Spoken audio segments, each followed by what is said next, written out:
Chevre, how are you? I hope everyone is gesund, stark und freilich, begashmus und beruchnis. I hope everyone is healthy, strong, and happy physically and spiritually. Today is Erev Shabbos Kodesh, Parshas Vayikra. We're starting a new Chumash, and this week in Mirza Hashem, Tuesday night is Yud Aleph Nisan, the birthday of the Rebbe, turning 123 years old.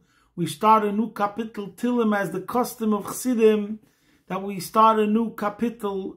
We learn the Rebbe's kapitel, that's the custom, and we say it every single day. It's also Thursday night is going to be Yud Gimel Nisan, which is the Yom Lula of the Tzemach Tzedek, the third Lubavitcher Rebbe. As usual, since the war started, we start with charity, tzedakah, gdela, tzedakah, shemakarev, sagula. Mashiach should come now. All the houses should return home safely, etc. The new kapitel is Kuf Chav Daled. There's one pasuk there that inspires me greatly. I don't know if I'm going to elaborate totally on it right now or at length, but just the pasuk, it speaks about, this kapitel speaks about Jewish survival. And Lule Hashem Shahaya Lanu, the Eibishter always gives us the strength. Ezreinu b'shem Hashem oiseh shemayim v'aretz. With Hashem's help, we always are rescued and saved. So really, we're speaking about the immortality of the Jew and the ultimate empowerment. Whatever the adversary, whatever the challenge, we rise above it. So there's one pasuk here which says, Nafshenu k'tzipor nimlata mipach yogshim hapach nishbar v'anachnu nimlotnu. I find this so inspiring. Our soul escaped as a bird out of the fowler's snare. The snare is broken and we escaped. So the commentators just bring out the point that the bird is very fragile. The bird is a delicate animal, creature. And even though the bird is so frail and so vulnerable compared to the rest of the animal kingdom, it could easily be killed. Nevertheless, Hashem saves us. But to me, I believe we have to emphasize Nafshenu ketzipor. With Hashem's help, not only we escape Hapach Nishbar, and the enemy gets crushed and broken and decimated, but we end up flying. Fly, baby, fly. A Jew has the power to fly because we're different. We're different than all of creation. Nafshenu, because of our nefesh, the nefesh elikis, the chelik elikam mimal mamish, nafshenu, the Jewish soul is ketzipa like a bird. So even though it could be seen to be that it seems like there's a trap, we always have the ability, as the saying goes, because we have a special connection above, we don't fall down below. So this is something which during the year probably we'll speak about it more often. So in this week's Parsha, there's an issue. We speak about Kabbonis, but there's a mitzvah in this Parsha which really touches upon something which is very relevant to every single one of us and shows us also the beauty of Judaism and Yiddishkeit. And that's in a concept which we've spoken many times. And in today's world, it is so sorely lacking. And that is leadership. And the relationship between the leader and his followers, etc. How do we learn from this week's Parsha? It speaks about Kabbonis. There is a korban that's a korban chatas, which is meant to bring for a sin. And first, the Parsha talks about Kabbonis, the ones that were nedavas, that were brought out of just a nedava, a contribution. But then it speaks about what happens if the high priest did something wrong. And then it says there's a mitzvah called a mitzvah connected to a communal mistake. And why was there a communal mistake? Because the Bezdin, Sanhedrin, made a mistake and we followed their instructions. And then afterwards it speaks about a nasi, when a prince, a king, does something wrong. So we're going to focus on the mitzvah primarily of where it speaks about that what happens if the whole community did something wrong and The pasuk says, I don't know what's going on over here. I turned to the wrong page. The pasuk says over here in Kapitel Daled, pasuk Yud Daled, and the pasuk says that the pasuk says, the pasuk Yud Gimel, ve'im kol adas Yisrael yishgu v'ne'elam dover me'einei hakol. If the entire assembly of Israel shall err, and a matter became obscured from the eyes of the congregation. And Rashi says, v'ne'elam dover became obscured, l'hoyros, l'hoyros, because Bezdin Sanhedrin gave a ruling which was a wrong ruling, a mistake ruling. So now, in the Gemara, it speaks about, it's a machlokes. So when the congregation makes a misruling, and the congregation listens to the rulings of the court, of the Bezdin, so then, this korban has to be brought. It's one of the 613 commandments. It's called Mitzvahs Korban Bezdin Im Tov Bahira. It's the mitzvah of bringing a sacrifice if they made a mistake, and it's called Helem Dover, Par Helem Dover Shel Tzibur. You bring this par, this bull, when something was concealed from the congregation, from the majority, from the masses. The masses did something wrong. So over here there's an argument. What is the idea of the korban? Is it more that the community has to bring the korban because they did something wrong?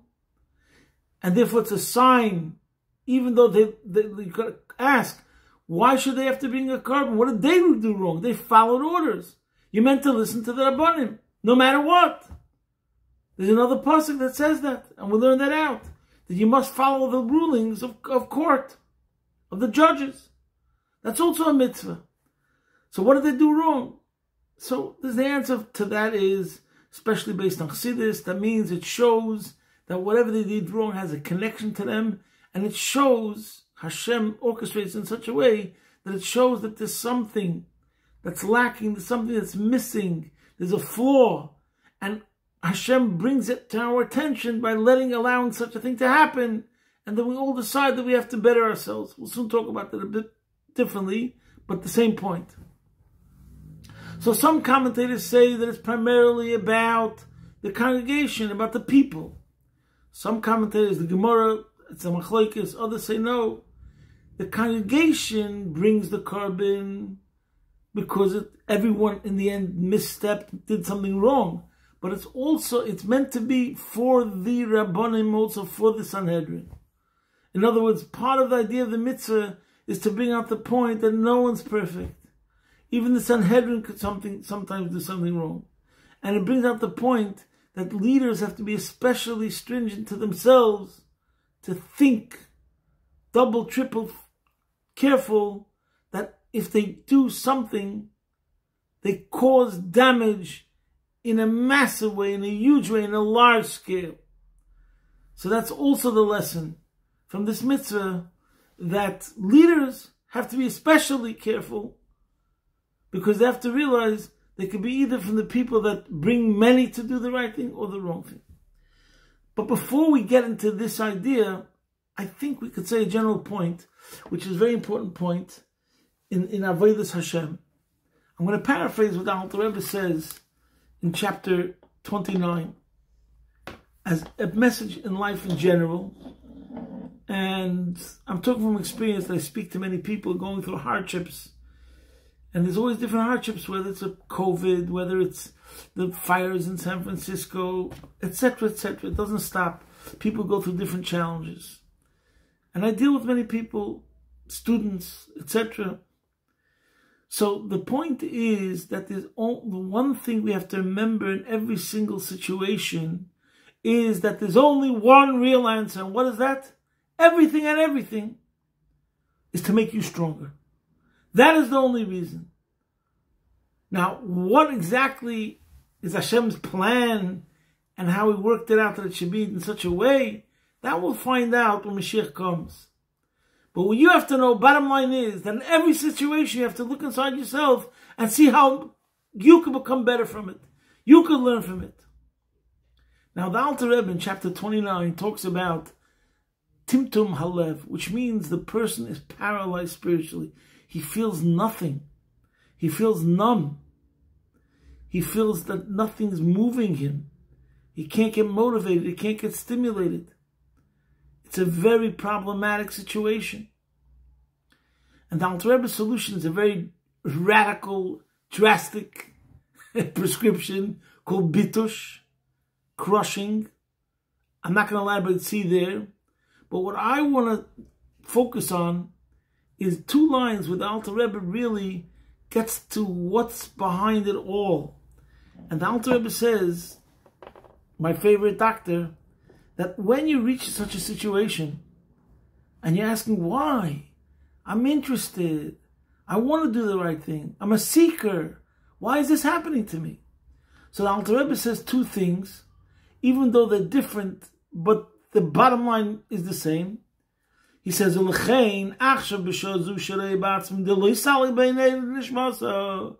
at this point in time, when you see that there's nothing arousing you, you can't get ignited, you can't get excited. So you have to realize,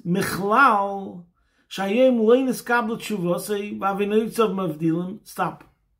So one reason is, because even though you're going in the right direction and you're a good person, but there's something from a long time ago, some imperfection, some insubordination, call it whatever you want, is now resurfacing. Until now, it wasn't a problem because you fixed it up. But now that we want you to reach the next level, let's say a person who is in intelligence or in the army, he could be a sergeant, he could be a major, he could be a colonel, he could be a general, he could be a chief of staff, he could then become the prime minister, call it whatever you want. But for each level, there has to be a new level, a new degree of security clearance. For this level to be a sergeant, no problem, that's enough. But to be a colonel, that's a whole different assessment.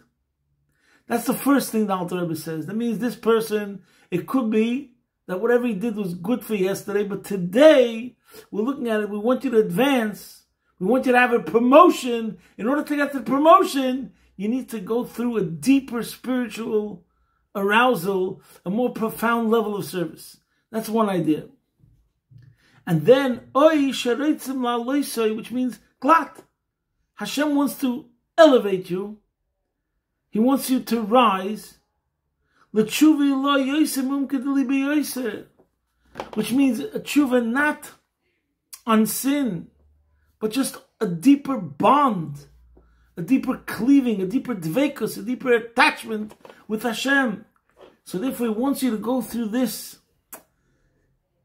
affliction, this experience of being paralyzed, so to speak, and then you're going to dig deeper in yourself, and therefore it's going to make you stronger. So in other words, either you need to become stronger now because what you did for the past wasn't enough, and right now there's something blocking for you to be able to go further because you did something bad in the past. I don't want to elaborate on this right now. Or even if you did nothing in the past, nevertheless, Hashem wants you to become higher. He wants you to become elevated. He wants you to become superior spiritually. And the only way to become elevated is to go through this experience, which is gonna be havoc, which is gonna be, for lack of a better word, traumatic. Don't take it literally. But it means an extreme experience. An extreme experience. You know, like in life, by the way, usually people speak about change. And they say, when does a person change? Usually it's either in the best of times, when something great, unbelievable happens to him. And he says, you know, wow, Hashem delivered me, the greatest joy. Or when somebody is in the worst situation, he's in prison, or he goes through a life-threatening illness, and he decides he has to change, his whole priorities become shifted. So, Amen, Hashem should make it all that we should all change, because we're being showered by so much kindness and goodness that it causes us to change. My point is, from the Alter Rebbe that he says over here, whether it's this way or that way, the net result is that there's only one purpose, and the purpose is growth, advancement, development, etc. So the same thing we could say about this mitzvah of Para Helam Dover Shel Tzibur. The best way to look at it, because that's ultimately what it's going to be according to Chassidus. Whether we say, we can take it 3 steps, whether we say it in the lowest level, it shows that it has a connection to us. That's not the lowest. The lowest really means if you actually did something wrong in the past. Second level is maybe you didn't do anything in the past, but the mere fact that this happened, something that caused the whole community to err in a massive way, in a large scale, proves that this idea of doing something wrong is connected to everyone, and therefore they have to now be more careful with themselves, be on guard, not to let something happen worse. Or, if you want to learn, like, let's say, concerning the Sanhedrin in a certain way, the Alter Rebbe is like the think glatt. Hashem is doing this and made this happen so that everyone should dig deeper and come to a higher level, next level service and avodas Hashem. And this is a message to every single one of us of relevance. As I said before, people are always questioning why, what's going on, etc. And obviously, giving everyone a bracha right now, it's the month of Nisan, everyone should go through miracles. But one thing you have to drill into your head again and again, Hashem has a plan. We don't know what the plan is. We'll find out exactly later when Mashiach comes, all the moves, what came before, all of the past, and how it was connected to the present, and how it affected the future that was coming, etc. But nevertheless, this truth, this truism that we're stating right now, which is, this is for sure, bottom line, what you have to know is that the reason behind it, and the same thing in this week's Parsha, the reason behind why we have this mitzvah, that even when we did the right thing, and the Sanhedrin made a mistake in their judgment, it was all that we should take a next level microscope to look deep inside ourselves and find out how if good is better, not better, we can always become better. And that's really the better life, the happier life. Yismach leiv mevakshe Hashem. One of the beauties of Yiddishkeit is, just when there was a situation where you might have been complacent and rested on your laurels, Hashem does something to you, and sometimes it's so disappointing to a certain extent. You feel disappointment, but the way you have to look at it, really, He wants you to feel that scare, that shock, just for a moment, but to reinforce yourself, to say, no, I have to become even stronger. And by the way, there's a Moedik Medrash. Oi, I lost it over here. There's a Moedik Medrash from Medrash Rabbi, where it says over here, but this carbon, the heavy esapor el oil of Pesach oil moed, that this part that they were bringing, you have to bring it to the opening of the oil moed. Listen to this. Omar Rabbi Yitzchak. Rabbi Yitzchak said, why is it brought, this carbon, this par, is brought to the opening of the oil moed, even though later it has to be taken away from there, obviously, to shechter, etc. But listen to this. Listen to this. Omar Rabbi Yitzchak Moshel Oyav Shel Melech Shekabdoi B'Deiron U'B'Kilusin. Imagine someone's a friend of the king and wants to honor the king with a beautiful gift and fine praise. And he brought that gift to the king. Omar HaMelech Hinicha Yoisei Al Pesach Polotin. Put it at the opening of the palace. Kol Sheyetze V'Nichnes Yehi Roya Yoisei. Whoever comes should look at this beautiful gift and they'll say, wow, this is what the king loves. Look at this special person. He was able to understand exactly what brings joy and pleasure to the king. Kach v'hevias aparel pesach el moed. So too over here, when the Eibishter says, bring this pearl to the Pesach el moed. Because the beauty, the greatest beauty in general, is somebody who, let's say, is a rebel, or somebody who has difficulties and challenges, and he rises above them. And the greater the situation, and nevertheless we were able to get out of it, the greater the joy by the king. This carbon, which in a way you could say is the most severe, and we're not going to be able to get into all the sikha that I was going to say, but just concerning this carbon, where it speaks about how the kohen who brings it has to sprinkle the blood 7 times before Hashem, Pnei HaPareches, toward the curtain. And Rashi says, but before that, when it spoke about what the kohen did something wrong, he goes through the same thing, he has to do that service, and it says Pnei Pareches HaKodesh, and it calls it the holy curtain. And over here, Rashi says, in verse 17, Mashal Melech Shesarcha Medina, a king that the entire country rebelled, and he says, if it's only a part of the country that rebelled, so he still has his institution and it's still strong. But when the entire congregation rebelled, then the kedusha of the mikdash is affected. It's like it's not there anymore. He finishes off, Avkan keshachata kohen Mashiach, adayin shem kedushas hamakim ala mikdash. Mishachatu kulam chad v'shalom nistalka hagdusha. When the anointed kohen sinned, which is something the Pasuk just mentioned before, so the status of holiness of the location still remains upon the Beis HaMikdash.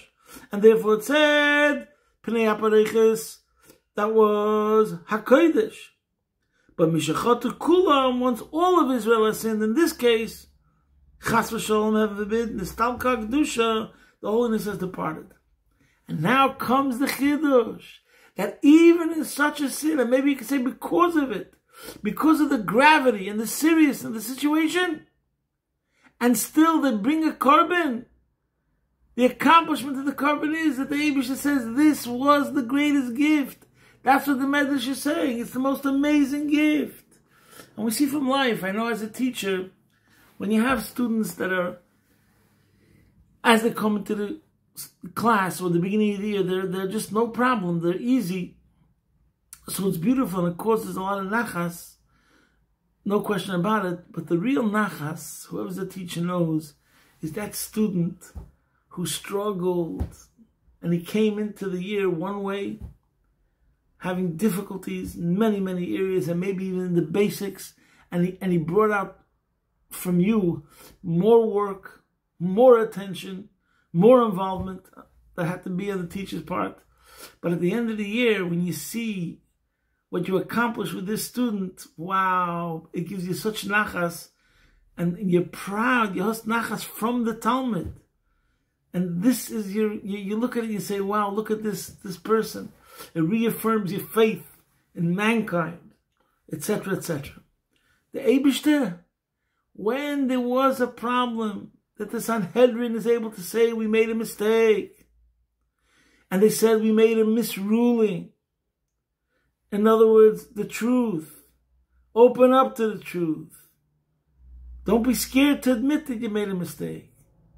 And not only that, it was such a terrible mistake that it brought the whole congregation to do the thing which is wrong also. So it's more severe even than the mistake of the Kohen HaMashiach, which you could argue the Kohen HaMashiach was his own fault when he sinned, b'sheigig. But in this case, the sin is something which is much greater, much less you could argue, because it's not even their fault at all. They listened to what the Rabbanim said. But nevertheless, because it involved such a large scale of Eden, the Kedusha of the Mikdash departed, and that wasn't the case of the Kohen Gadol.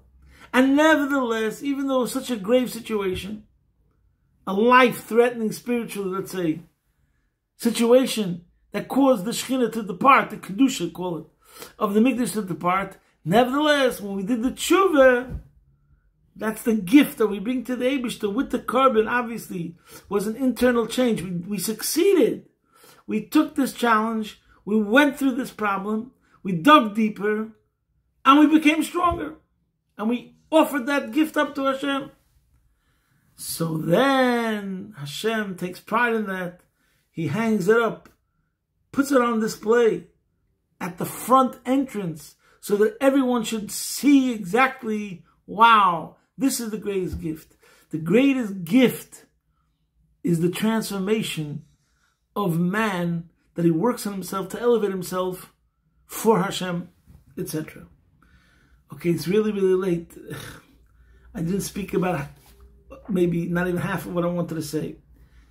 So afterwards, there comes another Rashi, where Rashi says, where he speaks about this carbon, and he says, what do we offer up?